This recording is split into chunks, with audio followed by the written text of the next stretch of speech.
नमस्कार। मेरा पूरा देश सुन रहा है। राष्ट्र की आवाज 140 करोड़ लोगों की एक ही आवाज। आपके साथ मैं हूं सरफराज।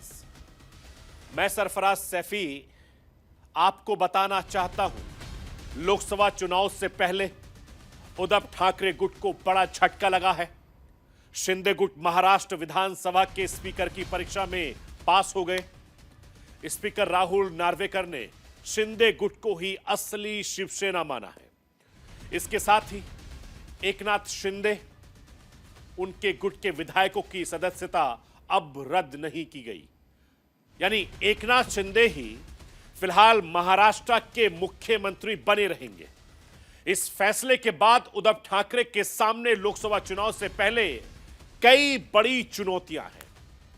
ऐसे में सवाल उठता है कि विधानसभा स्पीकर से निराश हाथ लगने के बाद उद्धव ठाकरे के पास क्या रास्ता बचा है। यह रास्ता आज आपको राष्ट्र की आवाज के जरिए बताने, दिखाने, समझाने की कोशिश करूंगा। साल 2024 के फाइनल मुकाबले के लिए विपक्ष लगातार एकजुट दिखने की कोशिश कर रहा है और यह संदेश दे रहा है कि इंडिया गठबंधन में सब कुछ ठीक है। लेकिन सवाल यह उठता है कि भले ही विपक्ष एकजुट हो, सीट शेयरिंग को लेकर आम सहमति कैसे बना पाएगा। गठबंधन में सीटों का समीकरण बहुत ज्यादा मायने रखता है। जिसकी जितनी तादाद भारी, उसकी उतनी हिस्सेदारी। आम चुनाव के फाइनल राउंड का काउंटडाउन शुरू हो चुका है। ऐसे में सीट शेयरिंग को लेकर इंडिया गठबंधन में घमासान मचा हुआ। आखिर गठबंधन में कैसे सुलझेगा सीट शेयरिंग का मसला, आज आपको राष्ट्र की आवाज के जरिए यह भी दिखाऊंगा। लोकसभा चुनाव में अब ज्यादा वक्त नहीं बचा है। विपक्ष अभी भी सीट शेयरिंग में उलझा हुआ है और गठबंधन में शामिल तमाम राजनीतिक दलों की एक के बाद एक बैठक हो रही है, लेकिन मामला सुलझ नहीं रहा है। इन सबके बीच बीजेपी 2024 के फाइनल मुकाबले के लिए पूरी तरीके से तैयार है। भारतीय जनता पार्टी खुद को तैयार कर रही है, उसके सहयोगी दल भी पूरी तरीके से तैयार है। अभी तक एनडीए में कोई पेच नहीं फंसा दिख रहा है। एनडीए की तरफ से खुद प्रधानमंत्री नरेंद्र मोदी ने मोर्चा संभाला हुआ है। बहुत जल्द प्रधानमंत्री नरेंद्र मोदी अपने चुनावी अभियान का आगाज करने जा रहे हैं और चुनाव अभियान का शंखनाद आखिर कहां से शुरू कर रहे हैं पीएम मोदी, यह भी राष्ट्र की आवाज के जरिए आज आपको बताने, समझाने, दिखाने की कोशिश करूंगा। मैं अपने हिंदुस्तान के कोने कोने की आवाज को दिल्ली तक पहुंचाता हूं। दिल्ली की आवाज को देश दुनिया के कोने कोने तक पहुंचाता हूं। नेताओं की आवाज को मैं आम लोगों तक पहुंचाता हूं। आम लोगों की आवाज को मैं अपने देश के हुक्मरानों तक पहुंचाता हूं। आपकी आवाज से मिलती है मेरी आवाज और बन जाती है राष्ट्र की आवाज।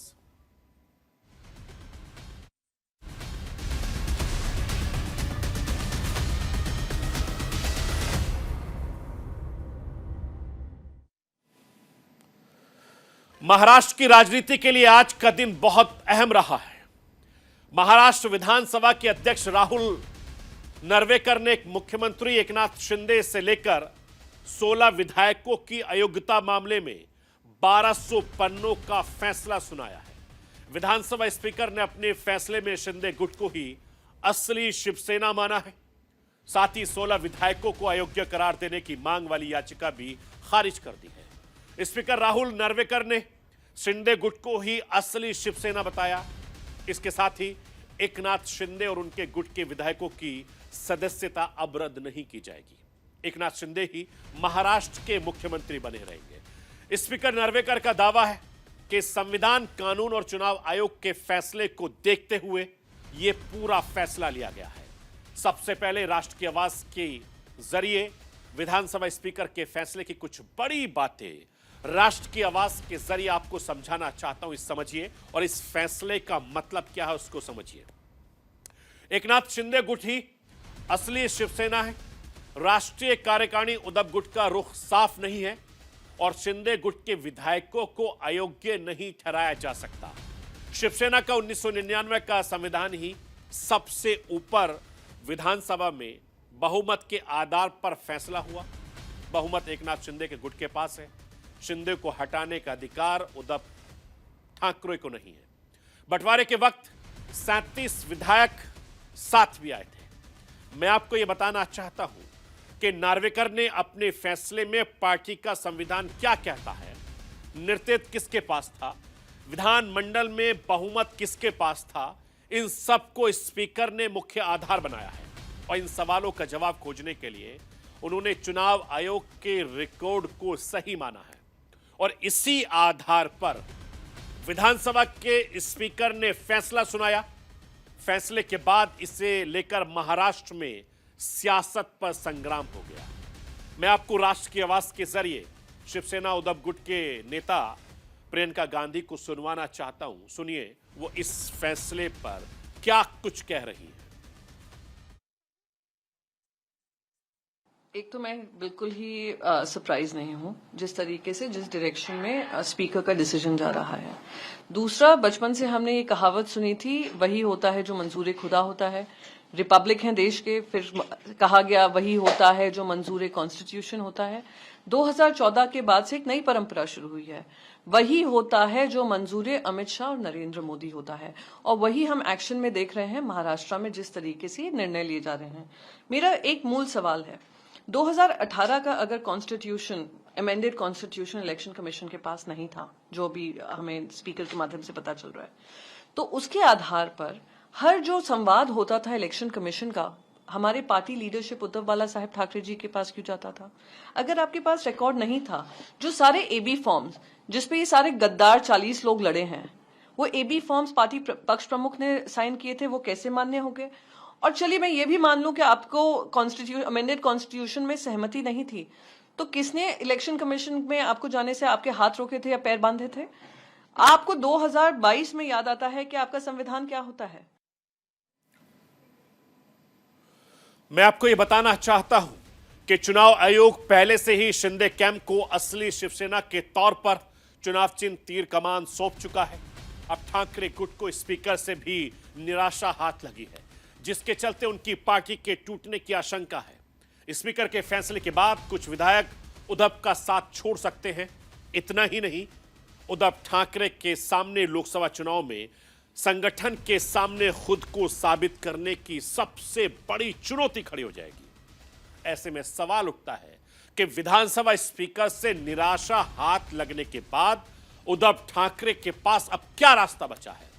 मैं आपको उद्धव ठाकरे के पास क्या रास्ता बचा है वो राष्ट्र की आवाज के जरिए समझाना चाहता हूं, जरा समझिए।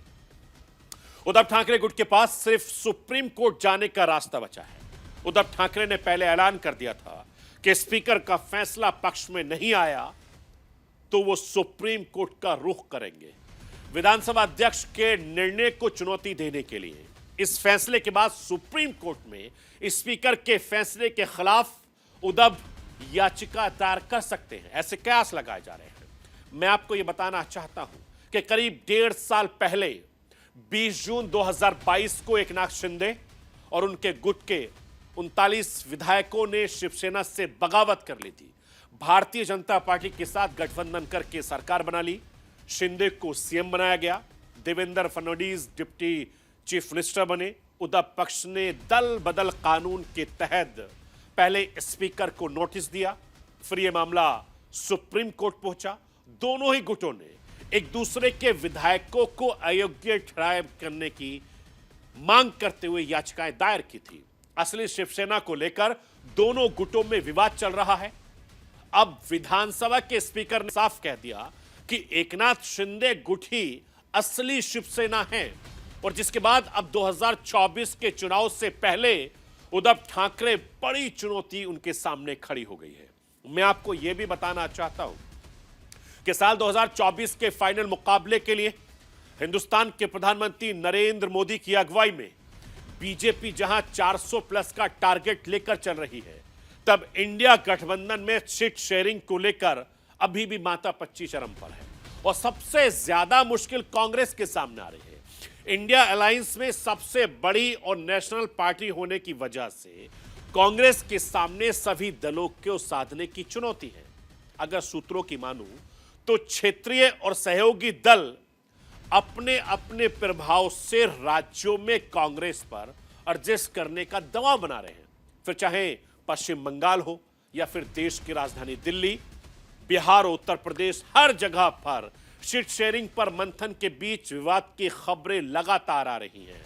और यही वजह है कि डेडलाइन निकलने के 2 हफ्ते बाद भी सहमति अभी तक नहीं बन पाई है। इंडिया गठबंधन में 28 पार्टियां हैं। दिल्ली में गठबंधन के सहयोगी दलों ने 19 दिसंबर को चौथी बैठक की थी। इसमें सीट शेयरिंग को लेकर सभी पार्टियों को अपने अपने राज्यों में फॉर्मूला निकालने और 30 दिसंबर तक सहमति बनने की अंतिम तारीख रखी गई। अब तक कोई भी दल समझौता नहीं कर पाया है। हर दल अपने राज्य में ज्यादा से ज्यादा सीटों पर चुनाव लड़ने का मन बना रहा है। कई बड़े राज्यों में सीट शेयरिंग को लेकर चर्चा हुई है, अभी तक बात फाइनल नहीं हो पाई है। इंडिया गठबंधन में जिन राज्यों में सीट शेयरिंग पर चर्चा हुई, राष्ट्र की आवाज के जरिए वो आपको बताना चाहता हूं। सबसे पहले बात देश के सबसे बड़े सूबे उत्तर प्रदेश की कर लेते हैं। उत्तर प्रदेश कांग्रेस और समाजवादी पार्टी के नेताओं के बीच बैठक हुई थी। बैठक में सीट शेयरिंग को लेकर विचार विमर्श किया गया, लेकिन अभी तक कुछ फाइनल नहीं हो सका है, यानी यह बैठक बेनतीजा रही। उत्तर प्रदेश में लोकसभा की 80 लोकसभा सीटें हैं, जिनमें 2019 के लोकसभा चुनाव में समाजवादी पार्टी को 5 सीटें मिली थी, कांग्रेस को सिर्फ 1 सीट हासिल हुई थी। अगर सूत्रों की मानूं तो इस बार समाजवादी पार्टी 65 सीटों पर चुनाव लड़ने का दावा कर रही है और कांग्रेस 25 सीटों का दावा कर रही है। वहीं आरएलडी 12 सीटों की मांग कर रही है। उत्तर प्रदेश के समीकरण हैं। ऊपर से कांग्रेस नेता गठबंधन में मायावती को भी शामिल करना चाहते हैं, जिससे समाजवादी पार्टी नाराज है। और समाजवादी पार्टी के अध्यक्ष अखिलेश यादव पहले कह चुके हैं कि मध्य प्रदेश में समाजवादी पार्टी के साथ जैसा व्यवहार हुआ वैसा ही उत्तर प्रदेश में कांग्रेस के साथ होगा। ऐसे में उत्तर प्रदेश में बात बनती है या नहीं, यह सबसे बड़ा सवाल अभी भी बना हुआ है। मैं राष्ट्र की आवाज के जरिए बात बिहार की करना चाहता हूं। बिहार में लोकसभा की 40 सीटें हैं। साल 2019 के लोकसभा चुनाव में जेडीयू को 16 सीटें मिली थी, कांग्रेस को यहां भी 1 सीट ही मिल सकी थी और 2019 में आरएलडी को 1 सीट भी जीत नहीं सकी थी। लालू प्रसाद यादव विधायक गिना रहे थे तो नीतीश कुमार सांसद दिखा रहे थे। दोनों बिहार में 17-17 सीटें मांग रहे थे, तो कांग्रेस इस पर 11 सीटों पर दावा कर रही थी। मैं राष्ट्र की आवाज के जरिए नीतीश कुमार के विधायक जी को सुनवाना चाहता हूं। सोचिए, नीतीश कुमार के विधायक सीट शेयरिंग को लेकर क्या कुछ कर रहे हैं। गोपाल मंडल इनका नाम है, इनको भी सुन लीजिए आप। लेना ही चाहिए। हम तो चाहेंगे 17 सीट जदयू को मिले। और एक बात है, कोई नाराज नहीं, उससे कोई फर्क नहीं पड़ता। नीतीश कुमार नहीं है, सबका नाराजगी दूर। नीतीश कुमार है तो सब कोई नाराज करते हैं। अरे सीटवा किसी तरह लेके बिहार का 40 सीट लो, नाराज क्या होते हो? दे दिया गया 40 सीट कांग्रेस को, क्या निकाल लेगा? वो सब बात नहीं है। हम देखे लालू जी के समय में कितना सीट देता था, गिन गुथ के। तो बात है जदयू बिहार में सर्वोपरि है, सबसे पार्टी बड़ी है, मुख्यमंत्री की सोच अजूबा है, सब बात है। वो अपना सोच विचार के चलते हैं। मैं आपको यह बताना चाहता हूं कि आम आदमी पार्टी के साथ कांग्रेस को पहली बैठक में इतनी शर्तें आई कि कांग्रेस ये उलझन सुलझा नहीं सकी। जरा इसको भी समझ लेते हैं। सूत्रों की मानूं तो आम आदमी पार्टी दिल्ली में कांग्रेस को 3 सीट और पंजाब में 6 सीट देने को तैयार है। बदले में हरियाणा में 10 सीटें में से 3 सीटें और गुजरात में 26 में से 2 सीटों पर अपना प्रत्याशी उतारना चाहती है। गोवा में भी आम आदमी पार्टी 1 सीट पर चुनाव लड़ने की डिमांड कर रही है। मैं आपको दिल्ली के मंत्री, आम आदमी पार्टी के नेता गोपाल राय को सुनवाना चाहता हूं। वो सीट शेयरिंग को लेकर क्या कुछ कह रहे हैं, सुनिए आप। दिल्ली, पंजाब, हरियाणा, गोवा और गुजरात, इन सभी राज्यों में पार्टी ने निर्णय लेने के लिए अपनी बात रखी है और दोनों पार्टियां और चर्चा कर रही हैं। फिर अगली बैठक में उस पर निर्णय हो। अभी तो सकारात्मक बातचीत चल रही है। नहीं, वो अभी सीटों को लेकर के कोई चर्चा नहीं हुई है। नहीं, अभी 5 राज्यों में आम आदमी पार्टी चाहती है कि गठबंधन में हम साथ मिलकर चुनाव लड़ें। ये प्रस्ताव जो है रखा गया है।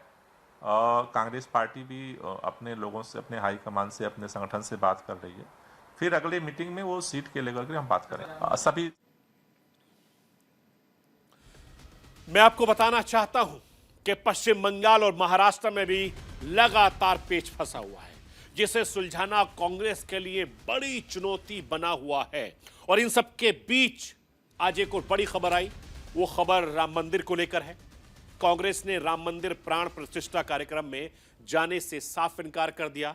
कांग्रेस पार्टी की तरफ से बयान जारी करके कहा गया है कि राम मंदिर प्राण प्रतिष्ठा का कार्यक्रम का न्योता सम्मान के साथ अस्वीकार कर दिया है, क्योंकि 22 जनवरी को होने वाले इस कार्यक्रम में सोनिया गांधी, कांग्रेस के अध्यक्ष मल्लिकार्जुन खड़गे और उसके अलावा कांग्रेस के नेता अधीर रंजन चौधरी अयोध्या नहीं जाएंगे। कांग्रेस ने इसे आरएसएस बीजेपी का कार्यक्रम बताया है। कांग्रेस ने राम मंदिर प्राण प्रतिष्ठा कार्यक्रम में जाने से इनकार के बाद बीजेपी को एक बड़ा मुद्दा दे दिया है। अब भारतीय जनता पार्टी इस मुद्दे को लेकर लोकसभा चुनाव में भुनाने की कोशिश करेगी और पहले से ही बीजेपी राम मंदिर को लेकर कांग्रेस को घेरती रही है। अब कांग्रेस के इस फैसले के बाद बीजेपी घिरेगी, लगातार इसको घेरने की कोशिश करेगी, चुनाव में बड़ा मुद्दा बनाएगी, क्योंकि ये आने वाले कई दिनों तक ये खबर लगातार बनी रहेगी। मैं आपको ये बताना चाहता हूं कि साल 2024 में प्रधानमंत्री नरेंद्र मोदी को टक्कर देने के लिए कई दलों ने हाथ मिलाया, लेकिन उनके दिल अभी तक नहीं मिल रहे हैं। सीट शेयरिंग पर दिल्ली में बातचीत शुरू हुई, लेकिन सभी नेता चुप रहे। कोई कुछ बोल नहीं रहा, कुछ बात नहीं कर रहा है। ना कांग्रेस पार्टी बोल रही है, ना केजरीवाल की पार्टी कुछ बोल रही है, ना ही लालू प्रसाद यादव कुछ बोलते नजर आ रहे हैं, ना नीतीश कुमार कुछ बोल रहे हैं। सबके सब वेट एंड वॉच के हालात में बने हुए हैं। लेकिन भारतीय जनता पार्टी लोकसभा चुनाव में हैट्रिक लगाने के लिए पूरी प्लानिंग कर ली है। भारतीय जनता पार्टी ने 2024 में 400 प्लस सीटें जीतने का एक बड़ा टारगेट नेता और कार्यकर्ताओं के सामने रखा है। इस लक्ष्य को पाने के लिए पार्टी हर कोशिश कर रही है। बीजेपी कमजोर सीटों पर फोकस कर रही है। बीजेपी पिछले चुनाव में हारी हुई 160 सीटों पर बहुत ज्यादा मेहनत कर रही है। इन सीटों को जीतने के लिए लगातार रणनीति बनाई जा रही है और बीजेपी की तरफ से खुद प्रधानमंत्री नरेंद्र मोदी ने मोर्चा संभाला हुआ है। प्रधानमंत्री नरेंद्र मोदी अपने चुनावी अभियान का आगाज बिहार की धरती से करने जा रहे हैं। मैं आपको यह बताना चाहता हूं, जो मुझे भारतीय जनता पार्टी के जो मेरे सूत्र हैं उन्होंने जानकारी दी है कि प्रधानमंत्री नरेंद्र मोदी लोकसभा चुनाव अभियान का शंखनाद बिहार से करेंगे। 13 जनवरी को बिहार के चंपारण से इसका आगाज करेंगे और जो मेरे सूत्र हैं वो ये बता रहे हैं कि चंपारण के बेतिया में प्रधानमंत्री नरेंद्र मोदी एक बड़ी रैली करने वाले हैं। इसके अलावा बेगूसराय, बेतिया, औरंगाबाद में 3 रैलियां करेंगे। पीएम का बेतिया दौरा बिहार के लिए सौगातों से भरा होगा और प्रधानमंत्री हजारों करोड़ की परियोजनाओं की सौगात देने वाले हैं। कई जिलों के मतदाताओं को बेतिया से साधने के लिए प्रधानमंत्री नरेंद्र मोदी 15 जनवरी को बिहार में बीजेपी के लिए कई रैलियां करने वाले हैं। गठबंधन को लेकर भारतीय जनता पार्टी ने साफ कर दिया है कि वो साथियों के साथ 40 सीटों पर चुनाव लड़ेगी। मैं आपको यह बताना चाहता हूं कि पीएम नरेंद्र मोदी अपने दम पर बिहार की 40 में से 40 सीटें की जीतने का रचना रच चुके हैं, आगे बढ़ रहे हैं, उस पर मेहनत कर रहे हैं। नरेंद्र मोदी के बाद अमित शाह और जेपी नड्डा भी बिहार दौरे पर लगातार रहेंगे। उनका पूरा प्लान हो चुका है। बिहार से सटे उत्तर प्रदेश की तरफ बढ़े तो यहां लोकसभा की 80 सीटें हैं। गठबंधन दोनों तरफ है। एनडीए में नरेंद्र मोदी के बीजेपी, अनुप्रिया पटेल का अपना दल, संजय निषाद के लिए निषाद पार्टी और ओपी राजभर की एबीएसपी के लिए बीच सीटों को लेकर कोई मतभेद अभी तक नहीं दिख रहा है। ओम प्रकाश राजभर का कहना है कि अभी सीटों को लेकर कुछ नहीं हुआ, कोई बात नहीं हुई है। देश के प्रधानमंत्री नरेंद्र मोदी को तीसरी बार पीएम बनना है। जब सीट बंटवारा होगा तब बताएंगे। यानी देश के दो सबसे बड़े गठबंधन, दोनों गठबंधनों की तैयारी अलग अलग तरीके से देखी जा रही है। यानी 2024 की बिसात पूरी तरीके से बीत चुकी है। आने वाले वक्त में उत्तर प्रदेश से लेकर बिहार से लेकर और जो दूसरे राष्ट्रीय हैं, जो राज्य हैं, उसमें राष्ट्र के लिए किस तरीके से कोशिश हो रही है वो देखने वाली बात होगी, क्योंकि 2024 के चुनाव बेहद नजदीक हैं और तमाम पॉलिटिकल पार्टियां 2024 के लिए पूरी तरीके से अपनी गोटियां सेट करने पर लग गई हैं। जैसे मैंने आपको बताया कि चाहे भारतीय जनता पार्टी हो, कांग्रेस हो, समाजवादी पार्टी हो, बहुजन समाज पार्टी हो या शिवसेना हो, तमाम पॉलिटिकल पार्टियां अपने अपने दम पर चुनाव की तैयारियों में जुट गई हैं और आने वाले वक्त में ये सियासत का महासंग्राम आपको बहुत ज्यादा तेज होता नजर आएगा। तो ये थी राष्ट्र की आवाज। बाकी खबरों के लिए आप बने रहिए न्यूज़ इंडिया के साथ।